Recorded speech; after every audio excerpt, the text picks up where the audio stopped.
السلام عليكم ورحمة الله وبركاته. نستأذن راعي الحفل الكريم رئيس مجلس الأعيان دولة السيد فيصل عاكف الفايز ببدء الاحتفال. بداية عز وافتخار، مع السلام الملكي الأردني.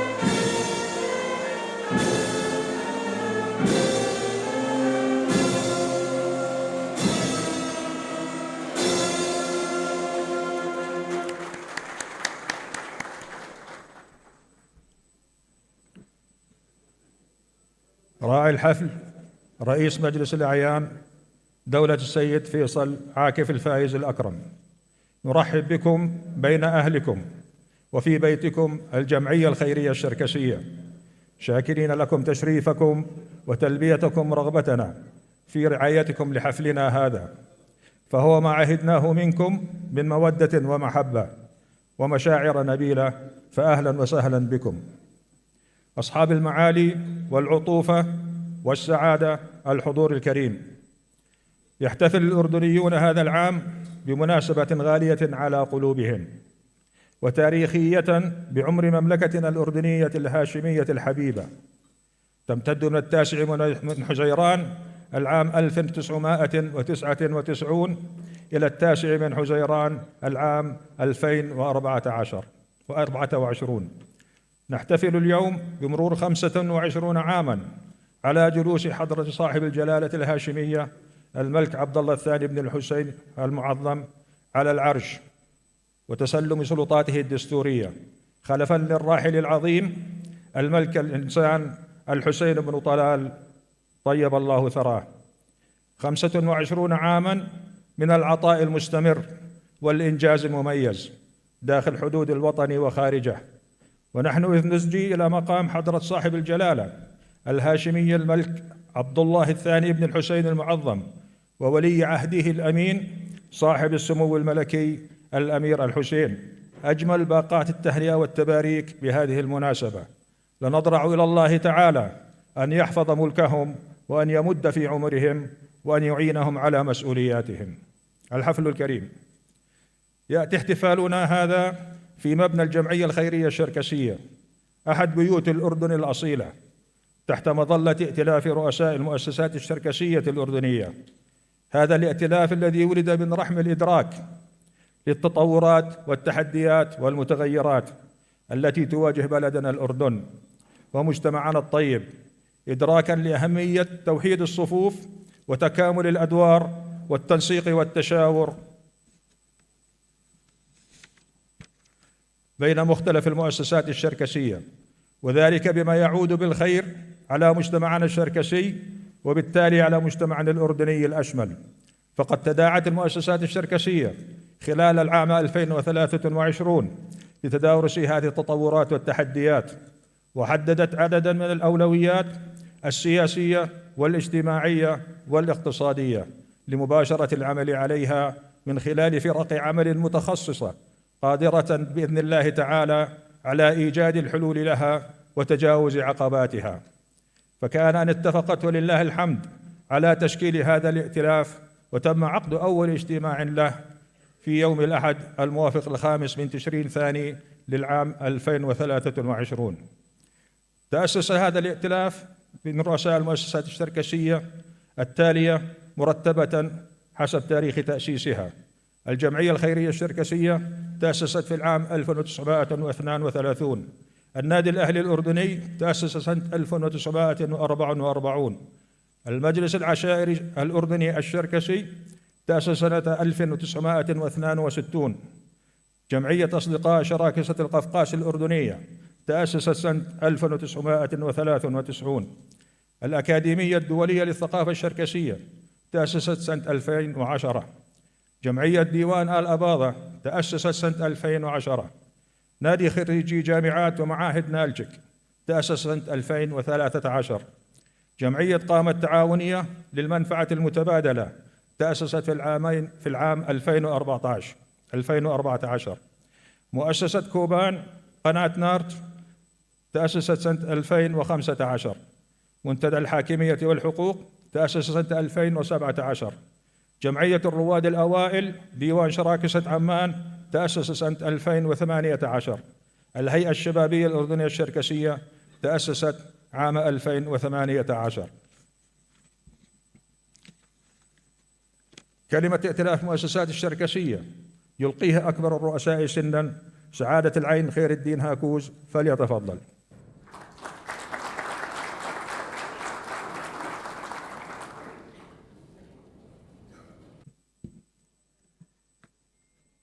بسم الله والصلاة والسلام على النبي العربي الهاشمي الأمين، دولة رئيس مجلس الأعيان الأستاذ فيصل عاكف الفايز راعي الحفل الأكرم، أصحاب المعالي والعطوفة والسعادة، الحضور الكريم، أحييكم بتحية الإسلام، فالسلام عليكم ورحمة الله وبركاته.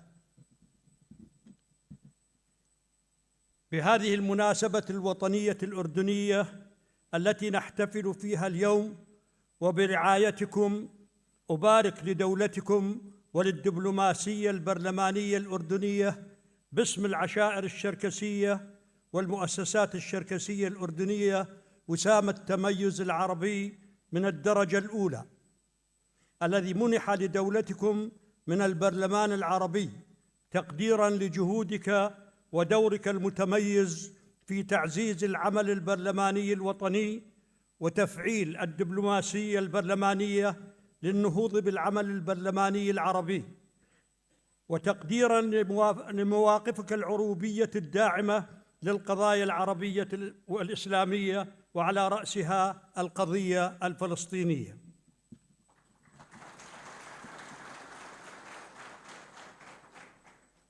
الحضور الكريم، نعيش عاماً متميزاً تختلط فيه مشاعر الفرح والاعتزاز والامتنان بما كان، مع معاني التفاؤل والأمل بما سيكون. عام خير تحتفل فيه القلوب بكل محبة ووفاء باليوبيل الفضي لجلوس مليكنا المفدى. 25 عاماً مرت بتشاركية وعمل وتعاون وبناء، واجه فيه الأردن كل الصعاب بروح معنوية عالية وإصرار وعزيمة ووفاء. عام تخفق فيه راية اليوبيل الفضي الملكية مع راية الأردن تعانقان السماء بسمو وإباء، تشيران إلى تلاحم البيعة وتجديد الولاء بكل حب وانتماء.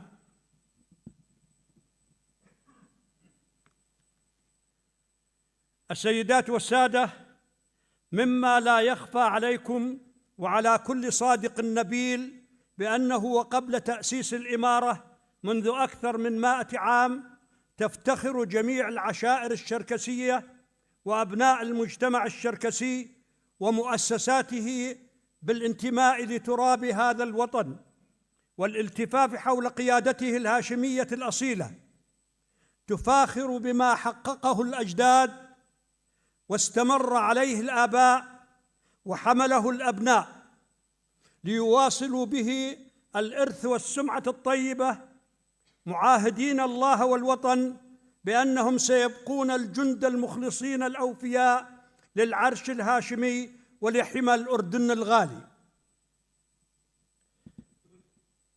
متعاضدين بجانب أبناء الوطن من شتى المنابت والأصول في سبيل تعزيز لحمتنا الوطنية وتماسك جبهتنا الداخلية ويقظة نشامى قواتنا المسلحة التي تدافع عن عرين الأردن بكل بسالة وشجاعة في صد كل قوى الشر، جنباً إلى جنب مع جميع أجهزتنا الأمنية، محافظين على أمن واستقرار هذا البلد الطيب المضياف الذي لم يكن يوماً إلا ملاذاً آمناً لكل من قصده من أمته وإخوانه العرب، وعوناً كريماً لكل من طلب العون من أولئك الذين شردتهم مآسي وحروب أو كوارث أخطارهم، متقاسمين سبل الحياة معهم مع رعاية صحية وتعليم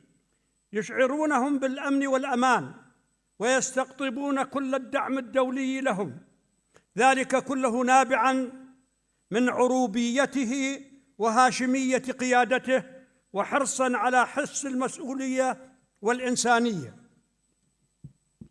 هذا هو الأردن، مجتمع ودولة وقيادة، حكاية عز وفخر وزعامة، حيث امتزجت الرؤية الهاشمية وتطلعات الشعب الأردني الصادق الوفي لقيادته وبلده، فكان الولاء وكانت اللحمة التي سهرتنا جميعاً معاً في سبيل تعزيز جذور وحدتنا الوطنية ورفع قدرات الأردن واستدامة بنائه وتطويره كدولة مدنية حديثة صاحبة مصالح وطنية عليا، وتكريس لمعاني الاستقلال وقيم الحرية والعدالة والمساواة، متطلعين إلى المستقبل بثقة وعزيمة رغم كل التحديات والأحداث والأزمات التي واجهها الأردن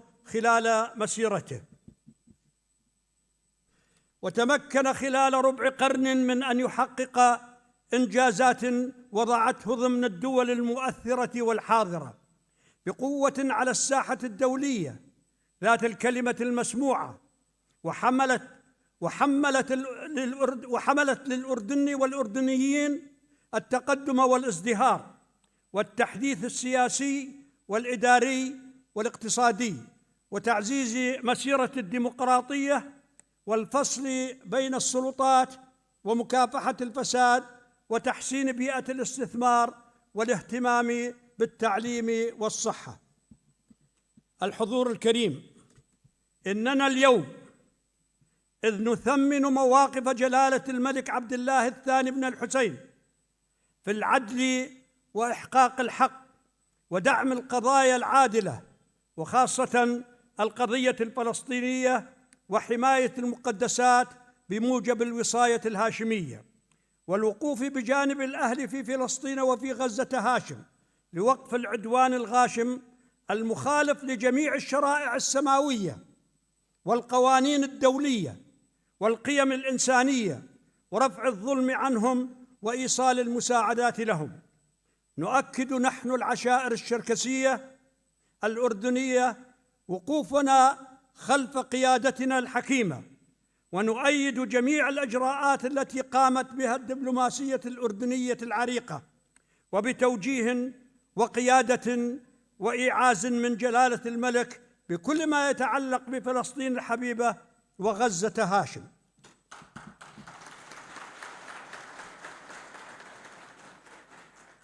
وإننا نردد مع قائدنا المفدى وللعالم أجمع بأن المنطقة لن تنعم بالأمن والاستقرار إلا إذا تم التوصل إلى حل عادل وشامل يلبي تطلعات الشعب الفلسطيني المشروعة والحرية والاستقلال وإقامة الدولة المستقلة وعاصمتها القدس.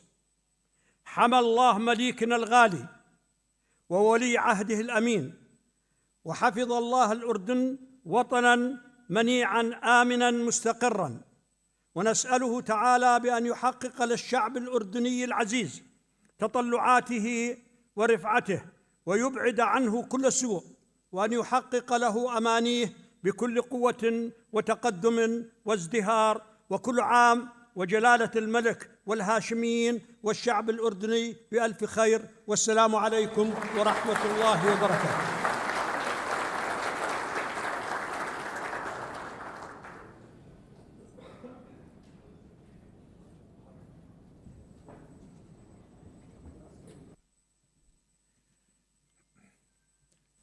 أردن أرض العزم أغنية الظبا، نبت السيوف وحد سيفك ما نبا في حجم بعض الورد إلا أنه لك شوكة ردت إلى الشرق الصبا.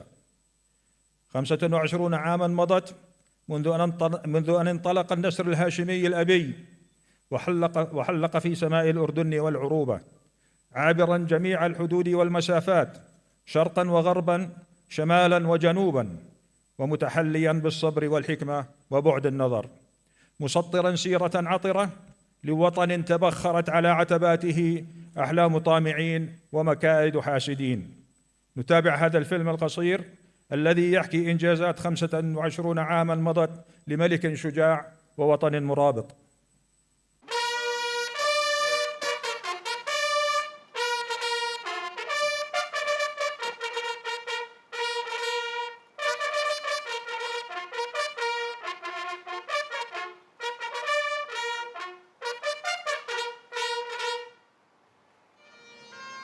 يواصل الأردنيون احتفالاتهم بمناسبة عزيزة على قلوبهم، ألا وهي الاحتفال باليوبيل الفضي لتسلم جلالة الملك عبد الله الثاني لسلطاته الدستورية وجلوسه على العرش.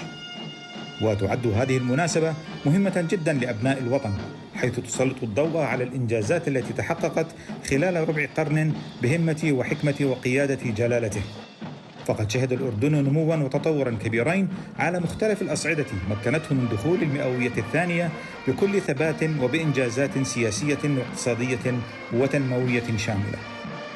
وخلال ربع قرن واجه الأردن الكثير من التحديات على مختلف الصعود، فرضتها الأزمات الإقليمية والدولية والتي انعكست آثارها السلبية على الاقتصاد الوطني. ولكن بفضل الله والقيادة الهاشمية الحكيمة وجهود أبناء الأردن الأوفياء تم تجاوز تلك الشدائد والمحن وتحقيق إنجازات يشهد لها الجميع. فقد تمكن الأردن من تعزيز مسيرة الإنجاز وشهد تقدما كبيرا في مختلف القطاعات كالتعليم والاقتصاد والصحة والتكنولوجيا، حيث ارتفعت نسبة الالتحاق بالمدارس من 89% عام 2000 إلى 97% عام 2023.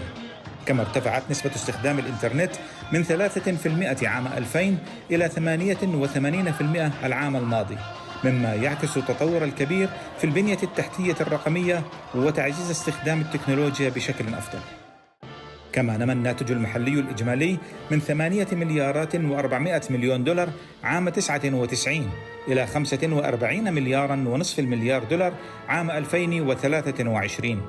وارتفع نصيب الفردي من الناتج المحلي الإجمالي من 1800 دولار إلى 4500 دولار. أما على صعيد القطاع الصحي فقد أولى جلالة الملك عبد الله الثاني اهتماما كبيرا في هذا القطاع، فقد تطور بشكل ملحوظ، حيث ارتفعت نسبة المواطنين المؤمنين بالتأمين الصحي من 18% عام 2000 إلى 73% تقريبا، هذا بالإضافة إلى مواكبة التطورات الطبية في العالم.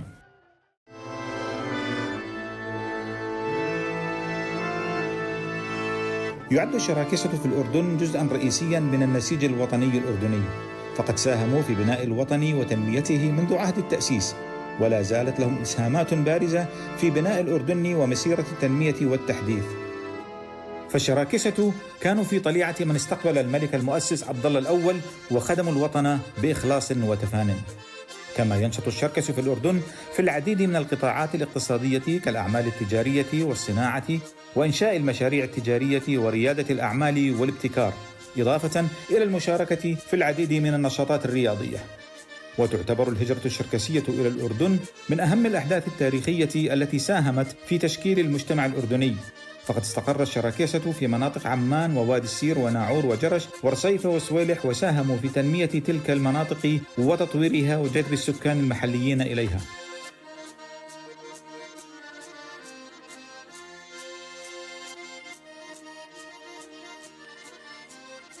كما جلب الشراكسة أيضا طرق زراعة حديثة وأدوات وأساليب متقدمة في ذلك الوقت ساهمت في تحويل الأراضي إلى أراضٍ زراعية منتجة. كما انخرط الشراكسة في التجارة في أماكن تواجدهم واجتهدوا بتجارة الحبوب مع فلسطين، مما ساهم في إنشاء شبكات تجارية ربطت الأردن بمناطق أخرى.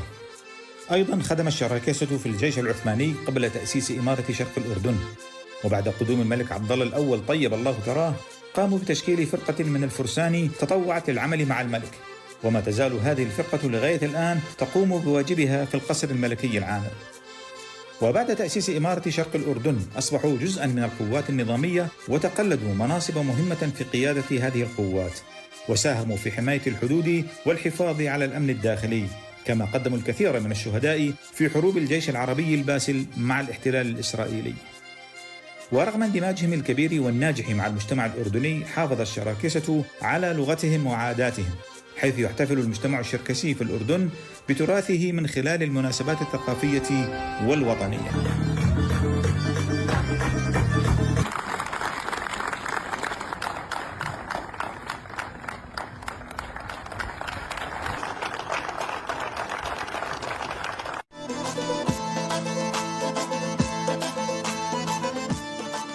إن اندماج الشراكسة في المجتمع ومساهمتهم في بناء وتطوير الأردن وحفاظهم على هويتهم القومية والثقافية يعزز من قيم التسامح والتعاون والتعايش في الأردن.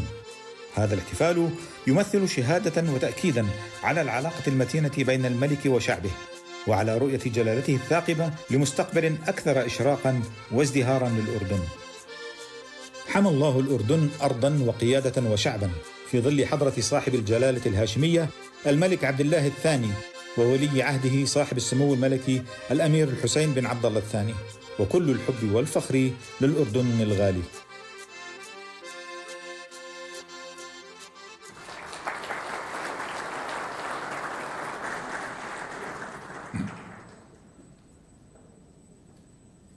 الشعر لغة خيالية يتألق وميضها في سماوة الفكر، فتنبعث أشعتها إلى صحيفة القلب، فيفيض بلألأتها نورا يتصل خيطه بأسلة اللسان، فينبعث بألوان من الحكمة ينبرج بها الحالك.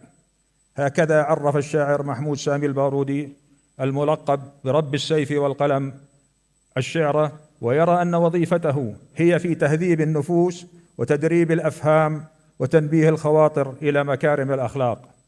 شاعرنا الليلة، وأقتبس هنا، شاعر لا يسكت على حرف حتى يولد منه الموسيقى والمعنى بسليقة يشتغل عليها، فترى شعره يتراكض بين الآذان والأذهان، صانعا خمرا كلاميا يسلب عقول سامعيه ممن يجيدون الاستماع.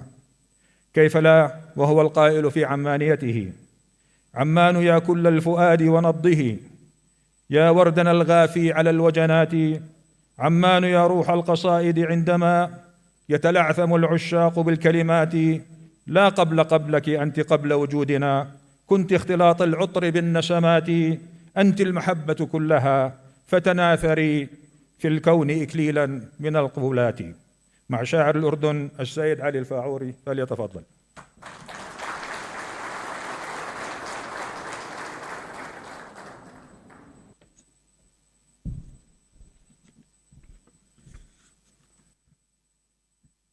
تمر كأنها السبع العجاف، ولن يثنيك عن مجد جفاف، سيبقى النهر دفاقا ويجري إلى العليا وتخضر الضفاف، زرعت بنا ومنا نخل عز فأثمرنا، وقد حان القطاف، هو الأردن قبلة كل حر، يطيب لنا بكعبته الطواف، ومختلفون في الدنيا ولكن على الأردن ما كان اختلاف.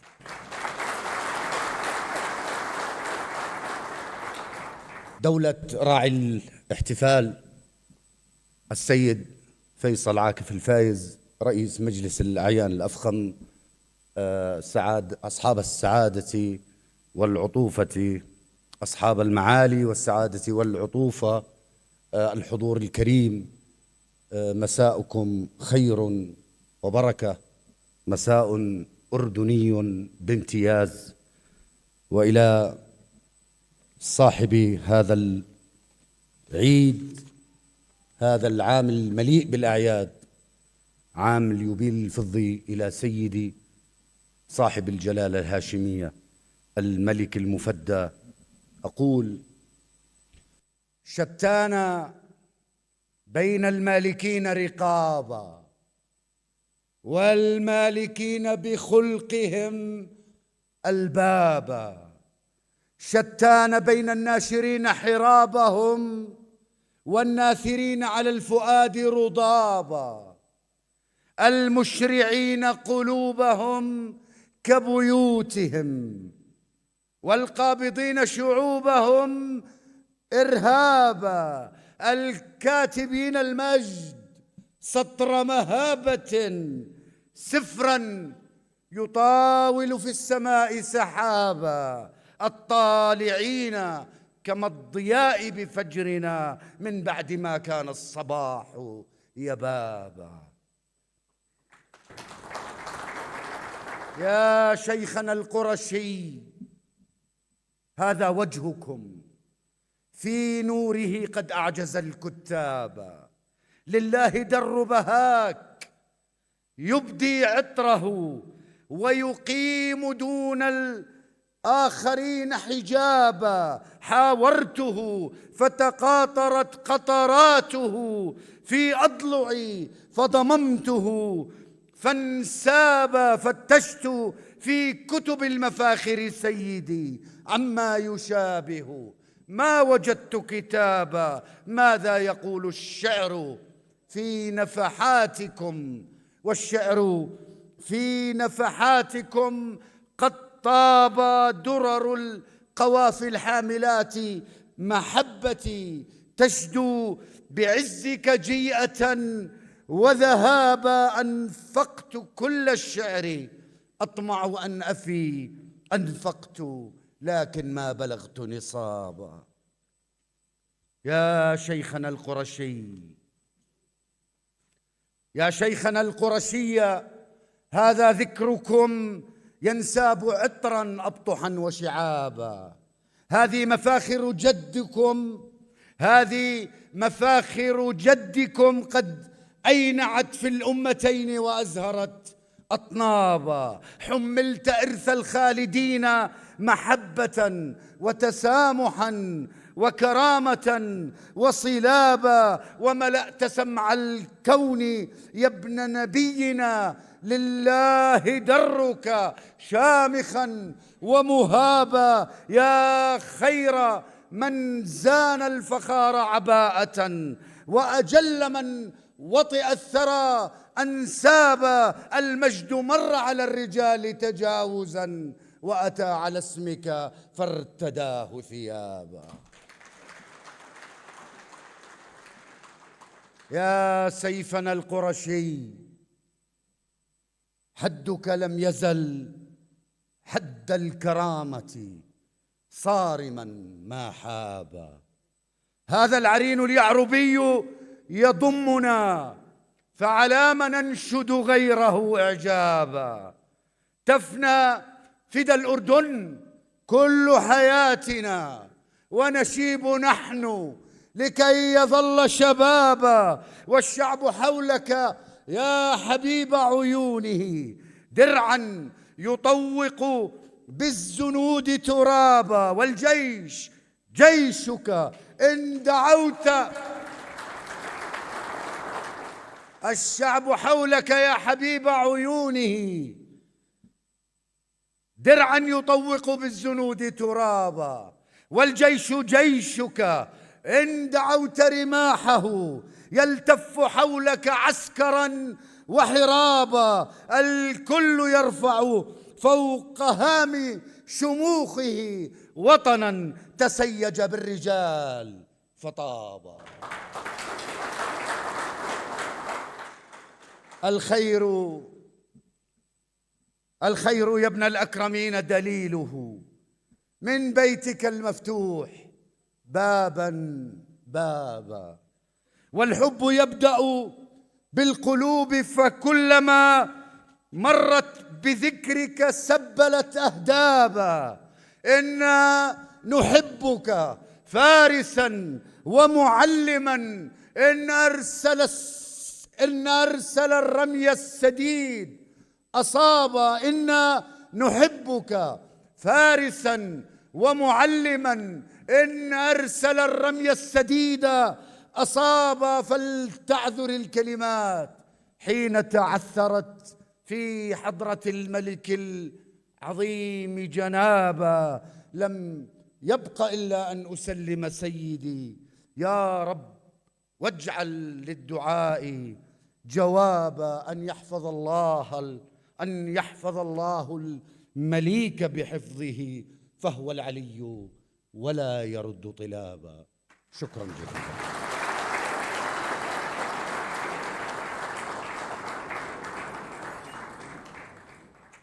شكرا لشاعر الأردن السيد علي الفاوري. بعد تهجير قسري مؤلم ودموي منذ ما يزيد عن 160 عاما، ساقتنا إرادة الله تعالى وحطت بنا رحالنا في هذه الرحاب الطاهرة، أرض الحشد والرباط. ورغم الألم والمعاناة استطعنا يدا بيد مع إخواننا من كافة المنابت والأصول وضع حجر الأساس في بناء مملكتنا الأردنية الهاشمية الفتية في ظل الملك المؤسس الشهيد عبد الله الأول بن الحسين طيب الله ثراه. رغم الصعاب والبعد عن الأهل والوطن بقيت خيوط التواصل ممدودة، فتمكنا من طمأنة الأهل أننا ببلاد خير مع شعب كريم طيب. مع رسائل الأهل من الجمهوريات الشركسية تزف أجمل التهاني والتبريكات والعرفان لمقام حضرة صاحب الجلالة الهاشمية الملك عبد الله بن الحسين المعظم والشعب الأردني الأصيل. كلمة رئيس جمهورية الأديغية فخامة الرئيس مراد قامبولات. I sincerely and cordially greet our dear brothers, the Circassians of Jordan, respected elders, representatives of the Circassian Charity Association Adiga Kasa of Jordan, distinguished guests of the gala evening dedicated to the 25th anniversary of the accession to the throne of His Majesty King Abdullah II of Jordan. Russia and Jordan are traditionally known to have constructive relations built on mutual respect and trust, which, of course, is the result of the work of our leaders, President of the Russian Federation Vladimir Putin and King of the Hashemite Kingdom of Jordan Abdullah II. Today, the Circassians enjoy respect and occupy a worthy place in Jordanian society and, together with other citizens, work for the benefit and prosperity of the Hashemite Kingdom of Jordan. The Circassians do not stand aside and make a positive contribution to strengthening Russia-Jordan ties. They act as a connecting bridge between our countries and contribute to the expansion of cultural, humanitarian, trade and economic interaction. In 2019, during an official visit to Jordan, I had the honor of meeting His Majesty in person.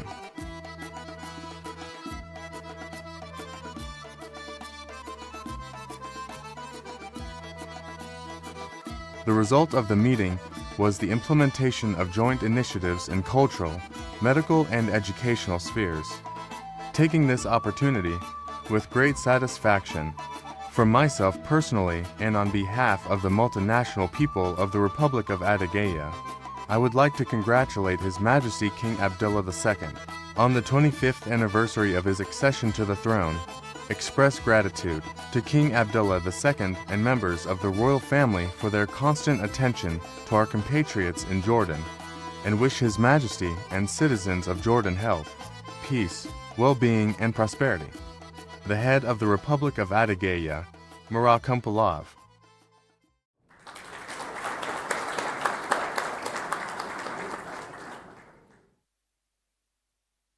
الجمعية الشركسية العالمية سعادة السيد سخروكوف حوتي.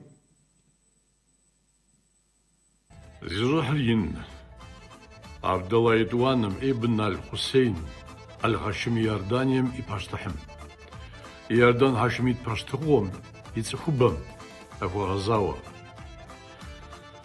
زرحلين دي باشتح ثاوع دوني بسوغ دي خاصة مي سويتم سيش حمغ بغداجوس نخوخ يردان هاشمي تقرالغم ينافش وزرخريتاس توصل تفرة زري قمجة تجربة لنا لاندرا يردان مي بوليتيكا مرة جلاغون محنش خش بغزاجة تسخوبم يحلقون غار أزربيجان نمسجي وحرب قرالهم دوني بسوم بشاشفوسياش ويرداني ميونافش وزرخرة قرال يوفقواش يكونوميكر زبازر تخواش بسويكم زيوش دا بشاشفو دوش ورسيمر يرداني مريازي وشتجم نوبا في قرالهم أديك كود سوبسو مينيسا توزم جيو آخر جيجارو خدش социальная экономика, غازم политикам جلاغو أخم. إتاس أجزاوا وش حكومة خير أديغس. يجي يار بس أشفو قاتلتا. خلقا صديقر خم يخدش парламент سبيكر خير، بريمير министр خير، مقمش хозяйством جا قرال صب أخم جا министр خير، дипломат خير. يردانيم يتلبق زفوسم أديغيت خدش. في قرالم مين رشي بغرا شجرة وغم أديغ خاصة قصرها بساوستاش أر دوني بسو أديغ خاصة نو بيخدش فزاف فوتشنم دفويت باش تحقوا حمزة يتصر زيزحا أديغ شكولم شحاج عبيف غجة تيتلقشن خابزر خمامخ نكي زيوش فزاف فدوز يرداني من فرشكم أديغ جلاغوا زيقو حنغخم زردا أبقم كافكاز يسخرم الريسبوبليكم قزر بزار زردا أغم بابشر يرداني من بريفيسم خدخم يراغا بلاغا قبردي بالقرم أديغيم قرششر جسم خد سشر ديوابو ديك بخوغيش باش تحقوا علي بن الحسين قبردي بالقرم أديغيم قرششر جسم قزر قواوشتار أبغدوي منيتر بسقوب تغم ناشي قالمرا أمانرا وش سرغس فوخوشتار جابكي أبودا زبزنغر تحمت خوي غبدا ديزي فوق دسلنو وباغر تحمي غباغوا يخلان غفخر وزبرد أنا تنقلقم وشي أنو يرداني مي سخر أبفارزو زباسو يخلان غرا وزنشاغ بدر فيو في تبقمي قرالكمي يقوش نغرب غبدو كودرت حموتي وزنشا صاب دوز وزنشو ستكا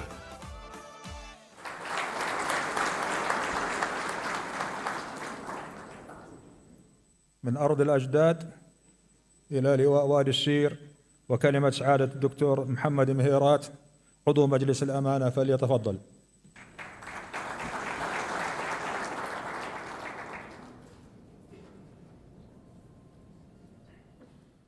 بسم الله الرحمن الرحيم. الحمد لله وكفى، والصلاة والسلام على النبي الهاشمي القرشي العربي المجتبى دولة الأستاذ عاكف الفايز راعي الحفل الأكرم، أصحاب المعالي والسعادة والعطوفة والذوات المحترمين، أحييكم بتحية الإسلام، السلام عليكم ورحمة منه وبركاته. أنه لمن يمن الطالع أن أكرمنا الله الباري عز وجل بالهاشميين سادة الأمة وعترة الرسول، أفضل الصلاة وأتم التسليم عليه، في ظل احتفائنا باليوبيل الفضي لجلالة الملك عبد الله الثاني. نستذكر بإجلال واحترام الأسس التي وضعها والده الملك الحسين بن طلال رحمه الله، الذي يعد الباني الأساس للأردن الحديث، والذي تميز عهده بالحكمة والاستشراق. لقد كان الملك الحسين طيب الله ثراه بصيراً في رؤيته لمستقبل الأردن، مركزاً على الوحدة الوطنية والتنمية الشاملة، وهو يعد الأساس الذي بنى عليه الملك عبد الله الثاني حفظه الله، مستمراً في مسيرة التطور والإصلاح وإرساء أسس دولة حديثة قائمة على العدل والشفافية والديمقراطية وترسيخ مكانة الأردن كقوة استقرار في المنطقة.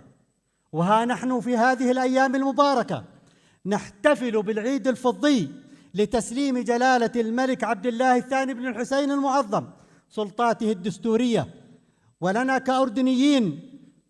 كأردنيين أصائل أخيار أن نفاخر بهذه الحقبة الممتدة من عام 1999 وحتى تاريخه، وهي الفترة الأميز والأشرف في تاريخ هذا الحمى الأردني. فبالرغم كل التحديات وشح الموارد والإمكانات، فقد كان جلالته ذلكم القائد الذي لم يخذل شعبه وبادله وفاء بوفاء، وبحكمته المعهودة استطاع أن يجتاز هذه التحديات بكل حزم ورؤية فحقق الأمن والأمان والاستقرار الوطني، والذي ننعم بظلاله أمناً وافراً وكرامة ناجزة لكل المواطنين على كافة الصعد السياسية والاقتصادية والاجتماعية والتربية والصحية والعقائدية. وها هي الإنجازات العظيمة تتحدث عن ذاتها وتغني عن ألف مقال. وجنب الوطن ما يمر به الإقليم من اضطرابات وإرهاصات ببعد نظره واستشراقه المستقبل بعين لا تنام وإرادة عز نظيرها. فأضحى الأردن هذا الحمى الأردني العصي على كل حاقد رقماً صعباً على خارطة المعمورة برياحها الأربع. فطوبى لك سيدي وحسن مآب لما قدمته وستقدمه في قادم الأيام. إن اليوبيل الفضي لتولي جلالته السلطات الدستورية ليس مجرد مناسبة للاحتفال بما تحقق من إنجازات، بل هو أيضاً لحظة للتطلع إلى المستقبل بثقة وأمل، محافظاً على قيمه وتراثه العريق. لك العهد والميثاق سيدي، إننا كلنا جندك الأوفياء في كل موقع وخندق، لتظل الرايات خفاقة اللواء. وفي هذا العيد الفضي نرفع إلى مقامك السامي أصدق آيات التهنئة والتبريك، وأن يسبغ عليك ثوب الصحة والعافية والهناء، لتبقى مظلة للخير والعطاء مولاي المعظم. حمى الله هذا الوطن الأعز على قلوبنا، وحمى شعبه، وحفظ الله بعينه التي لا تنام مولاي وسيدي جلالة الملك عبد الله الثاني بن الحسين، وحفظ الله ولي عهده صاحب السمو الملكي الأمير الحسين بن عبد الله. والسلام عليكم ورحمة الله وبركاته.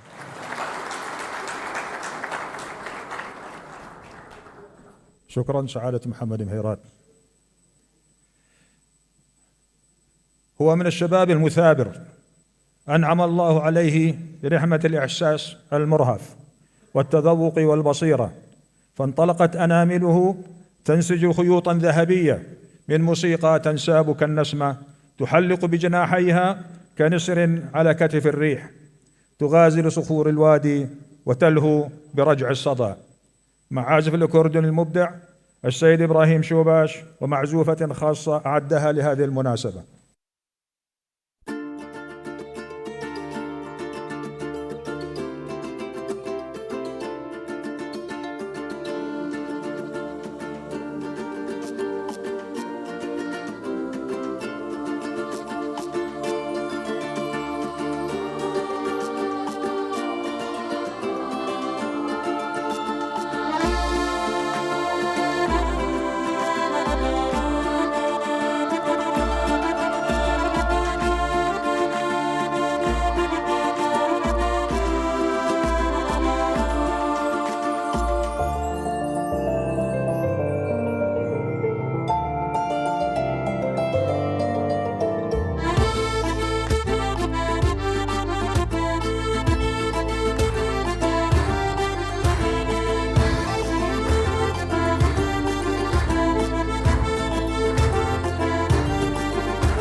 شكرا للعازف المبدع إبراهيم شوباش.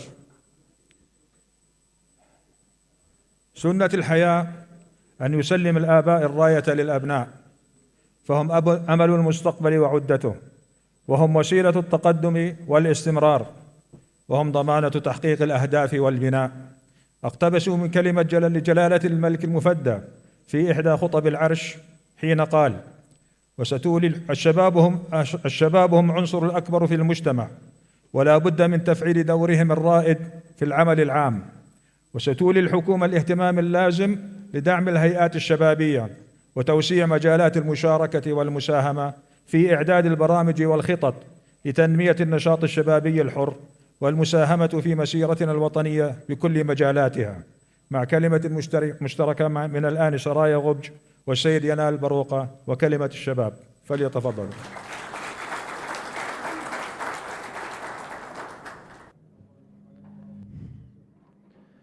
بسم الله الرحمن الرحيم.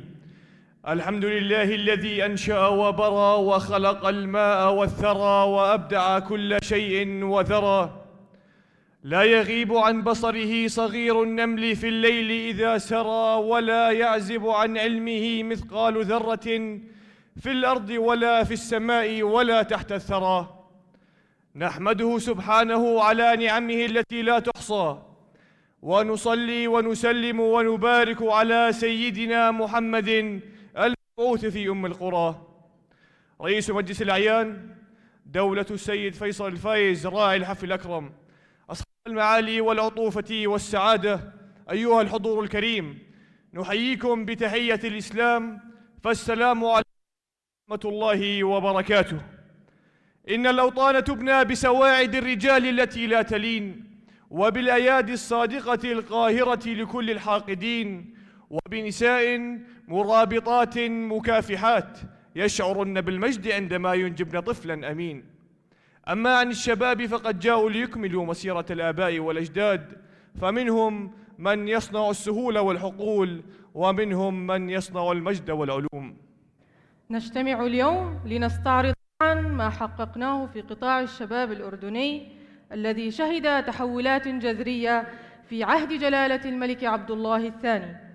إن دعم جلالته اللامحدود وتوجيهاته السديدة كان لها الأثر الأكبر في تمكين الشباب وإشراكهم في بناء مستقبل الأردن. وأقتبس هنا قول جلالته: من لا يحسب حساب الجيل الجديد لا يستطيع التخطيط للمستقبل، بل ولا يعرف ماذا يعني المستقبل. إيماناً بدور الشباب في بناء الوطن، حرص جلالته على دعم أفكارهم ومشاريعهم ومبادراتهم، وشجع مشاركتهم في عملية صنع القرار والحوارات الوطنية، وفعل الشراكات بين قطاعي الحكومي والخاص، حيث أصبح ملف الشباب قضية وطنية بامتياز يشترك فيها الجميع. كان الشباب وما زالوا الهاجس الأكبر في رؤية القائد وولي عهده الأمين، إيماناً بأنهم هم ثروة الأردن الحقيقية وعطائه الذي لا ينضب. وتأكيداً على رؤية جلالة الملك عبد الله الثاني ودعمه للفئة الشابة، ترأس سمو ولي العهد جلسة لمجلس الأمن الدولي لمناقشة دور الشباب في مناهضة التطرف والعنف، وبهذا يكون سموه الأصغر سناً ممن ترأس تلك الجلسات. واستحدث سموه مؤسسة ولي العهد التي تعنى بالفئة الشابة لتمكنها سياسياً واقتصادياً واجتماعياً من خلال تطبيق وتنفيذ مبادرات شبابية قادرة على جعلهم حاملين للمسؤولية، وأيضاً يعرفون كيفية حل المشاكل دون تفاقمها لأزمات. كما نفخر بالمواقف المشرفة التي تبناها قائدنا الحكيم وولي عهده الأمين في المواقف والمحافل والاجتماعات الدولية تجاه غزة هاشم والأزمة التي تحدث بها وفي فلسطين المحتلة، كما يرون الدعم والمساعدات الطبية والإنسانية للأهل داخل القطاع، بهدف إعداد قيادة شبابية واعية ومخلصة قادرة على بناء المستقبل. حرص جلالته على إشراك الشباب في زياراته الخارجية وجولاته الميدانية المحلية، وشمل هذا الحرص إشراك الشباب في عضوية اللجان الملكية لتحديث المنظومة السياسية والاقتصادية والإدارية. وفي سياق دعم مشاركة الشباب في العملية السياسية وإتاحة فرص أوسع لمشاركتهم، عدل قانون الانتخاب معززاً ضرورة وجودهم في بداية سلم القوائم في التشكيلات الحزبية المتنافسة على الدائرة العامة. كما تم تخفيض سن المشاركة بالعملية الانتخابية من ناحيتي الانتخاب والترشح. وفي الختام نبارك لحضرة صاحب الجلالة الهاشمية الملك عبد الله الثاني بن الحسين المعظم في اليوبيل الفضي، متطلعين لمزيد من الإنجازات والعطاء في المسيرة المعززة لبناء ورفعة الأردن.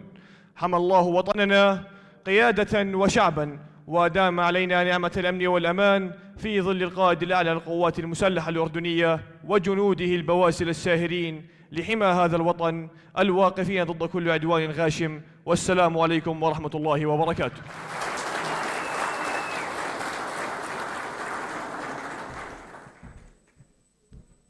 شكرا للشباب. موسيقات القوات المسلحة الأردنية. اسمحوا لي أن أتحدث قليلا عن نشأة هذه الفرقة لارتباطها الوثيق بنشأة الوطن. تأسست فرقة موسيقات القوات المسلحة الأردنية في العام 1921 مع بداية تأسيس إمارة شرق الأردن كفصيل شكل مع غيره من الفصائل نواة الجيش العربي الأردني، وكانت في البداية تتكون من 10 عازفين، تطورت تدريجيا إلى 6 فرق نحاسية يضم كل منها مجموعة من الآلات الخاصة به.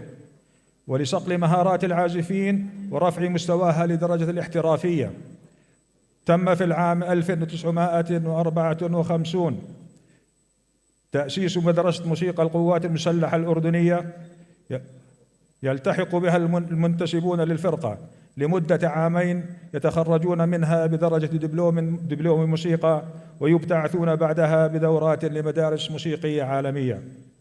توجت هذه الجهود في العام 1977 بتأسيس فرقة الأوركسترا السيمفونية، وبفضل الرعاية الملكية والمثابرة أصبحت فرقة موسيقات القوات المسلحة الآن في مصاف الفرق العسكرية العالمية، وحصدت العديد من الجوائز وشهادات التقدير.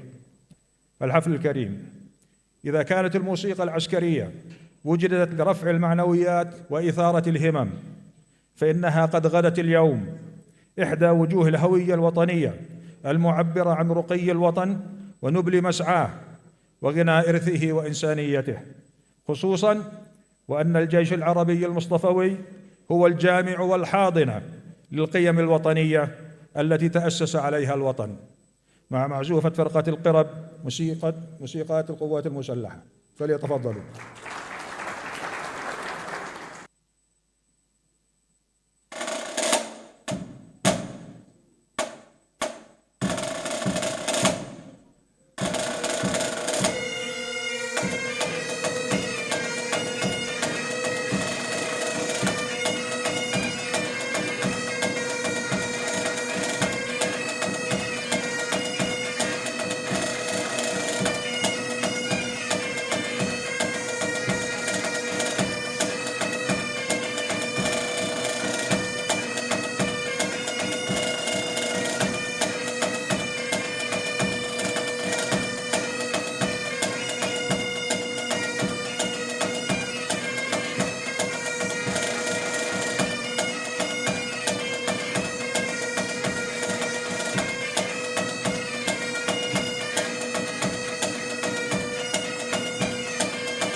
شكرا لفرقة الموسيقات.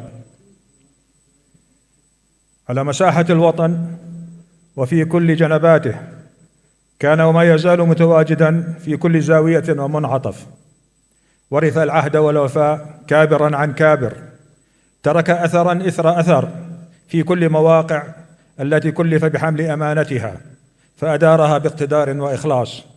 سياسي مخضرم وعشائري محنك لا يغيب عن دوائر صنع القرار. مع كلمة راعي الحفل رئيس مجلس الأعيان دولة السيد فيصل عاكف الفايز، فليتفضل.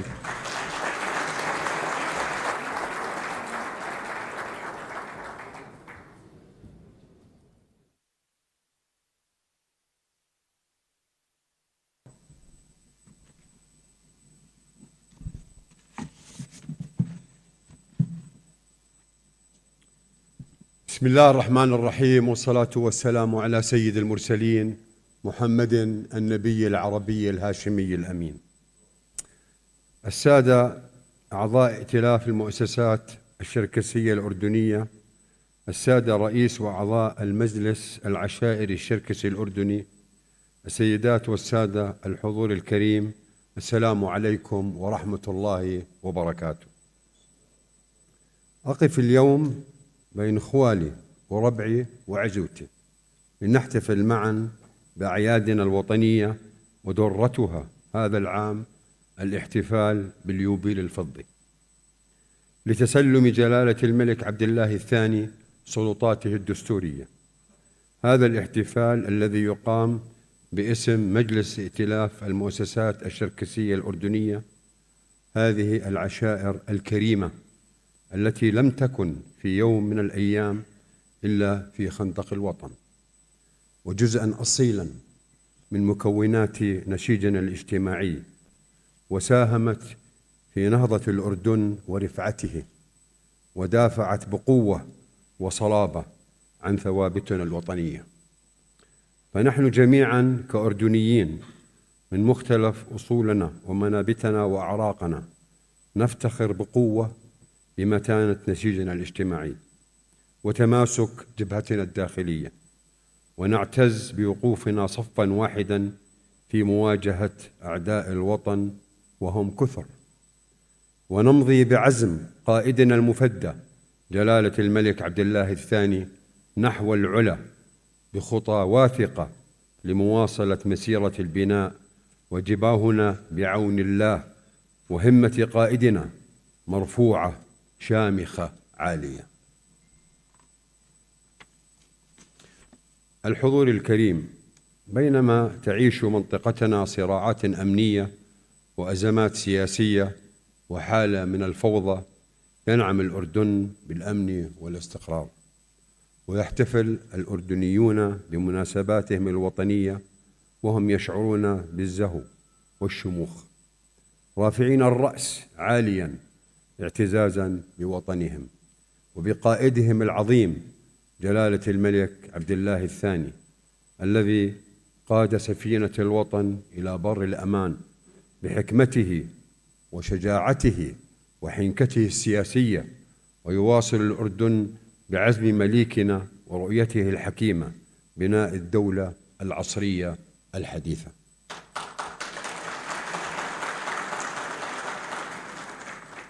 ومع دخول مملكتنا الحبيبة مئويتها الثانية واحتفالنا باليوبيل الفضي لتسلم جلالة الملك سلطاته الدستورية، فقد تشكلت عبر مسيرة الوطن لوحة فسيفسائية عنوانها إنجازات تراكم إنجازات، وملحمة عشق أبدية بين القيادة والشعب صاغها قادتنا الهاشميون بعشقهم للأردن، ومن خلفهم شعبنا الأردني الوفي لوطنه ومليكه. هذا الشعب الذي ما توانى يوما عن إرخاص دمه الزكي الطاهر فداء للعرش الهاشمي وتراب الوطن الطهور. لهذا من حقنا أن نفرح ونحتفل بقائدنا العظيم الذي قاد نهضة الوطن وحافظ على أمنه واستقراره خلال 25 عاما كانت حافلة بالإنجازات، رغم أنها كانت مليئة بالتحديات ومحفوفة بالمخاطر وسط منطقة ملتهبة وإقليما مشتعل.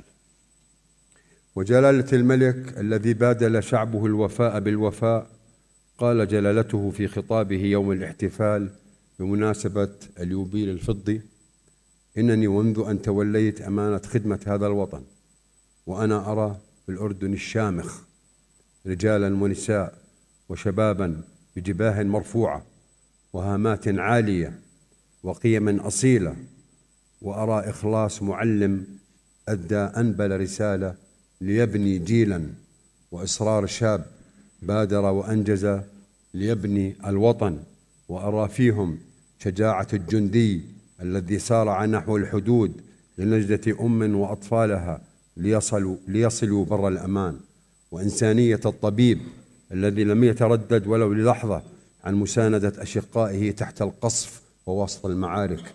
وأنني أفتخر بأن أكون أردنيا وأخدم هذا الوطن، مؤكدا جلالته بأن الأردن سيبقى على الدوام قويا عزيزا آمنا. الحضور الكريم، تشكل ذكرى اليوبيل الفضي لتسلم جلالة الملك عبد الله الثاني مناسبة وطنية مهمة لجهة الوقوف على الإنجازات الكبيرة ومسيرة التحديث التي تشهدها المملكة بقيادة جلالته. ويأتي احتفالنا بهذه المناسبة والوطن يزهو بقائده المفدى، وهو يقود مسيرة الإصلاح والتحديث رغم تحديات المنطقة وصراعاتها والوجع الكامن في صدورنا بسبب العدوان الإسرائيلي على شعبنا الفلسطيني في قطاع غزة هاشم والضفة الغربية المحتلة. واليوم أيضا فقد تم بتوجيهات من جلالة الملك إقرار القوانين الناظمة للحياة السياسية، ومنها قانوني الانتخابات البرلمانية والأحزاب السياسية، وإجراء تعديلات دستورية تعزز استقلال القضاء ودور السلطة التشريعية، وبهدف الوصول أيضا إلى الحكومات البرلمانية البرامجية، وتمكين المرأة والشباب والنهوض بواقعنا الاقتصادي لتحسين الحياة المعيشية للمواطنين وتوفير الحياة الحرة الكريمة لهم، والحد من مشكلتي الفقر والبطالة التي للأسف ازدادت معدلاتها في الفترة الأخيرة.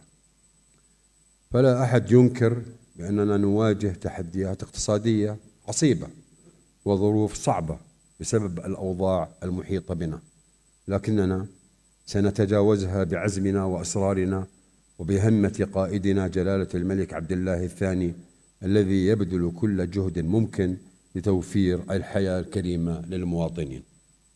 كما أنه بفضل جلالته وحكمته السياسية وشجاعته ووعي شعبنا ومنعة أجهزتنا الأمنية وقواتنا المسلحة الباسلة استطاع الأردن أن يحافظ على أمنه واستقراره، واستمرت مسيرة البناء، وأصبح الأردن يحظى باحترام العالم أجمع، ودوره محوريا في كافة القضايا المتعلقة بمنطقتنا.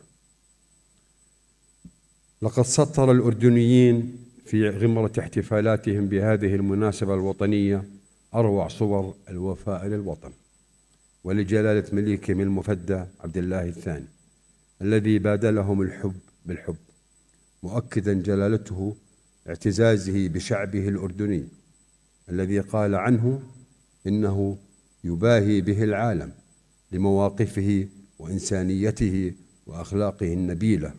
وقد خاطب جلالته شعبه يوم الاحتفال الوطني بمناسبة اليوبيل الفضي لتسلم جلالته سلطاته الدستورية قائلا: أقف اليوم بين شعب عظيم شامخ تشرفت بأمانة خدمته، وكلي فخر بأن أكون أردنيا، مشددا جلالته على أن الهوية الوطنية الأردنية هي مصدر الثبات والقوة، وهي التي حمت مسيرة الدولة والمجتمع.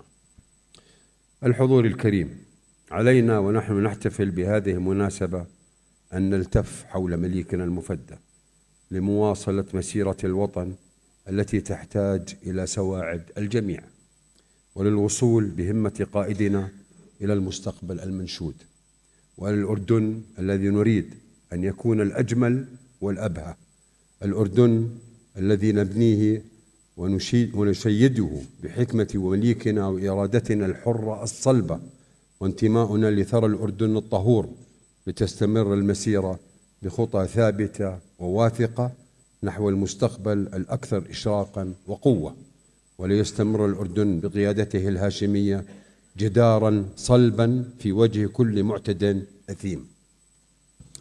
إن الأردن بقيادة جلالة مليكنا المفدى شكل على مدى ربع قرن نموذجا للدولة القوية الراسخة والمتطورة، والتي تسير وفق رؤية واضحة وخطط متدرجة وتواصل الإصلاح الشامل الممنهج وفق رؤية ملكية سامية نسعى من خلالها إلى تعزيز تماسكنا الاجتماعي ووحدة شعبنا، وترسيخ مبادئ الديمقراطية والحرية والدفاع عن القيم النبيلة وصون حقوق الإنسان وإرساء مبادئ سيادة القانون والعدالة الاجتماعية.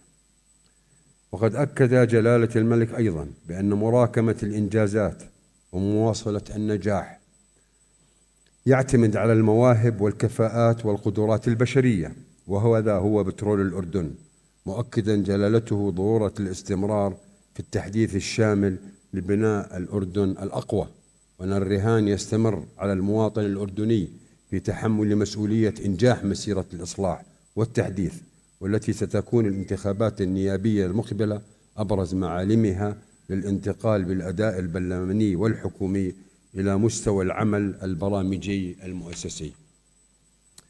كما استمر جلالته أيضا مدافعا صلبا عن حقوق الشعب الفلسطيني المشروعة وحقه في إقامة دولته المستقلة وعاصمتها القدس الشريف.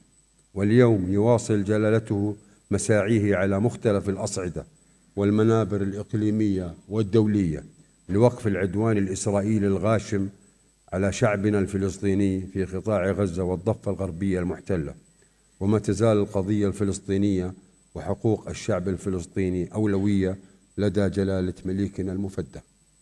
ويواصل جلالته أيضا دوره الديني والتاريخي في رعاية المقدسات الإسلامية والمسيحية في القدس، فالوصاية الهاشمية على هذه المقدسات حالت دون تهويدها والعبث بها، وعملت على إعمارها وصيانتها وحمايتها.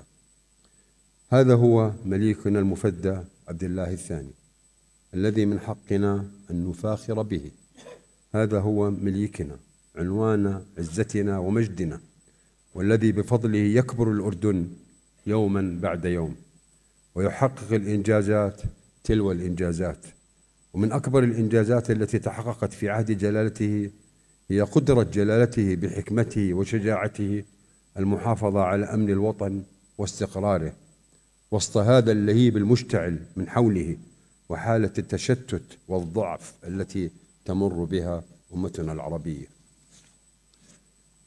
هذا هو مليكنا الذي لم يتخلى يوما الدفاع عن ثوابتنا الوطنية ومصالح وطننا العليا، ودائما كان جلالته في مقدمة الركب دفاعا عن قضايا أمتنا العادلة، وفي دعم نضال الشعب الفلسطيني ونصرته باسترجاع حقوقه المشروعة وإقامة الدولة الفلسطينية المستقلة وعاصمتها القدس الشريف. فهنيئا لنا بجلالة مليكنا عبد الله الثاني، وندعو الله سبحانه وتعالى أن يحفظ جلالته وأن يديم عليه الصحة والعافية ويعز ملكه، وأن يحفظ سمو الأمير الحسين بن عبد الله الثاني ولي العهد قرة عين جلالته، ويديم نعمة الأمن والاستقرار على بلدنا. شكرا لكم، عاش الوطن وعاش المليك، والسلام عليكم ورحمة الله وبركاته.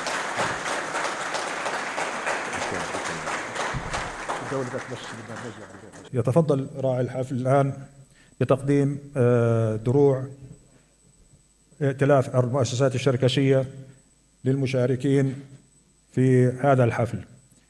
فرقة موسيقات القوات المسلحة الأردنية يتسلمه قائد الفرقة النقيب عمر أبو هزيم، فليتفضل.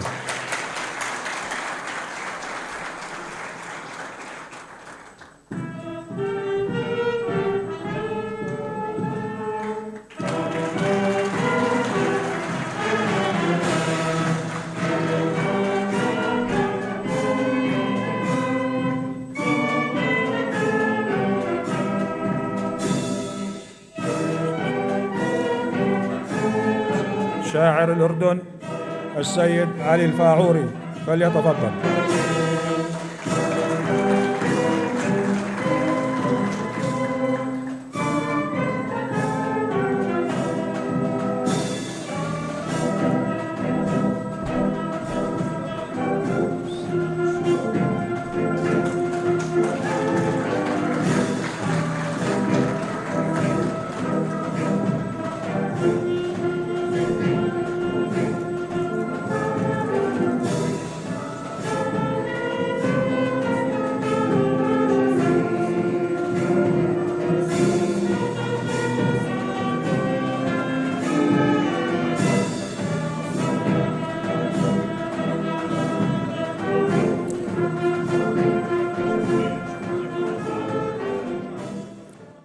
العازف المبدع السيد إبراهيم شوباش.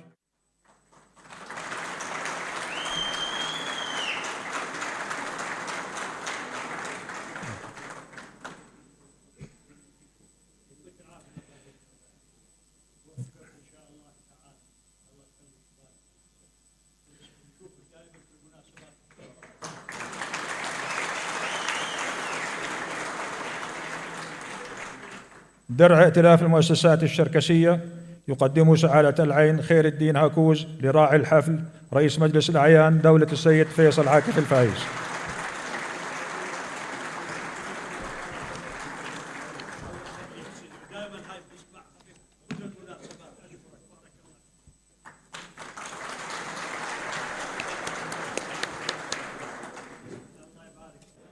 راعي الحفل رئيس مجلس الأعيان دولة السيد فيصل عاكف الفايز. أصحاب المعالي والعطوفة والسعادة، الحضور الكريم، نشكر لكم حضوركم ومشاركتنا حفلنا هذا، حفل الأردنيين جميعا، ونشكر الأخوة والأبناء الذين شاركوا معنا في إنجاح هذا الحفل، ونرفع أصدق آيات التهنئة والوفاء لمقام حضرة صاحب الجلالة الهاشمية الملك عبد الله الثاني بن الحسين المعظم وولي عهده الأمين والأسرة الأردنية الكبيرة، ونسأل الله تعالى أن يديم على وطننا الأردن وقيادتنا الحكيمة وشعبنا الأصيل الأمن والسلام والاستقرار. وكما بدأنا حفلنا بداية عز وفخار، نختم حفلنا بعز وفخار مع السلام الملكي الأردني.